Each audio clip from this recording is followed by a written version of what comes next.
एक बार की बात है, विशाल और हरे भरे जंगल के पास एक छोटा सा राज्य था। इस राज्य का राजकुमार आर्यन अपनी वीरता और दयालुता के लिए प्रसिद्ध था। आर्यन का सबसे प्रिय साथी उसका घोड़ा शूरवीर था, जो जितना तेज दौड़ता था उतना ही समझदार भी था।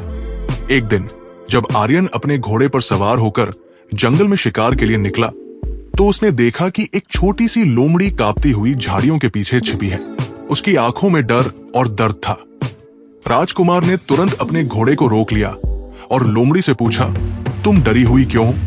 लोमड़ी ने धीरे धीरे कहा, मैं जादुई पेड़ की रक्षा करती हूं। लेकिन राजा विक्रम, जो इस जंगल का मालिक है, उस पेड़ को काटना चाहता है। वो पेड़ सिर्फ एक साधारण पेड़ नहीं है, उसमें जादुई शक्तियां हैं। अगर वो पेड़ कट गया तो ये पूरा जंगल खत्म हो जाएगा।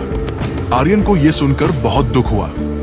उसने लोमड़ी से पूछा, मैं क्या कर सकता हूं? लोमड़ी बोली, जादुई पेड़ को बचाने के लिए तुम्हें राजा विक्रम से बात करनी होगी। लेकिन वो मानेंगे नहीं। उनके पास एक जादुई गदा है जो उन्हें बहुत शक्तिशाली बनाती है। उस गदा को छीनकर ही पेड़ को बचाया जा सकता है। आर्यन ने शूरवीर से कहा, हमें राजा विक्रम से मिलना होगा। और वो लोमड़ी को साथ लेकर जंगल के बीचों बीच स्थित राजा विक्रम के महल की ओर बढ़ चला। महल में पहुंचते ही राजा विक्रम ने आर्यन को देखकर हंसते हुए कहा, तो एक राजकुमार मेरे फैसले को बदलने आया है।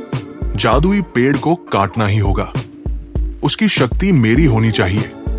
आर्यन ने विनम्रता से कहा, राजन, जादुई पेड़ केवल आपकी नहीं, पूरे जंगल की आत्मा है। अगर वो पेड़ नष्ट हुआ तो जंगल मर जाएगा और इसके साथ साथ आपके राज्य की समृद्धि भी। राजा विक्रम गुस्से से लाल हो गया। उसने अपनी जादुई गदा उठाई और कहा, अगर तुम्हें इतना लगता है कि मैं गलत हूं, तो आओ मुझसे मुकाबला करो। अगर तुम जीत गए तो पेड़ बचा रहेगा। आर्यन को पता था कि राजा विक्रम से लड़ना आसान नहीं होगा, लेकिन तभी लोमड़ी ने धीरे से कहा, राजकुमार, गदा की शक्ति उसकी चमकती हुई मणि में है। अगर हम मणि निकाल दें तो वो गदा कमजोर हो जाएगी। शूरवीर ने अपना सिर हिलाकर संकेत दिया कि वो मदद करेगा। आर्यन ने योजना बनाई। जैसे ही राजा विक्रम ने गदा से वार करने की कोशिश की, शूरवीर तेजी से उसकी ओर दौड़ा और उसके हाथ पर वार किया।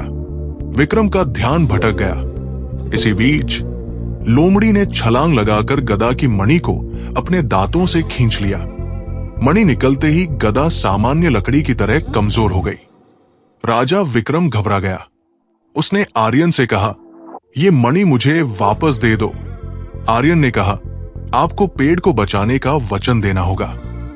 राजा विक्रम, जो अब अपनी हार मान चुका था, ने पेड़ को न काटने का वादा किया। जादुई मणि को जादुई पेड़ में वापस लगा दिया गया। उसी क्षण पूरा जंगल चमक उठा और पेड़ से एक दिव्य आवाज आई, आर्यन, तुमने केवल जंगल को नहीं बल्कि इसके हर प्राणी को जीवन दिया है। तुम्हारी वीरता हमेशा याद रखी जाएगी। अंत में राजकुमार आर्यन, शूरवीर और लोमड़ी ने मिलकर जंगल को बचा लिया। राजा विक्रम ने अपनी गलती मान ली और जंगल की रक्षा के लिए काम करने का प्रण लिया। जंगल अब और भी सुंदर हो गया और उसकी कहानियां दूर दूर तक फैल गई। राजकुमार आर्यन और उसके साथी एक प्रेरणा बन गए कि अगर हम साथ मिलकर काम करें तो किसी भी विपत्ति को हरा सकते हैं।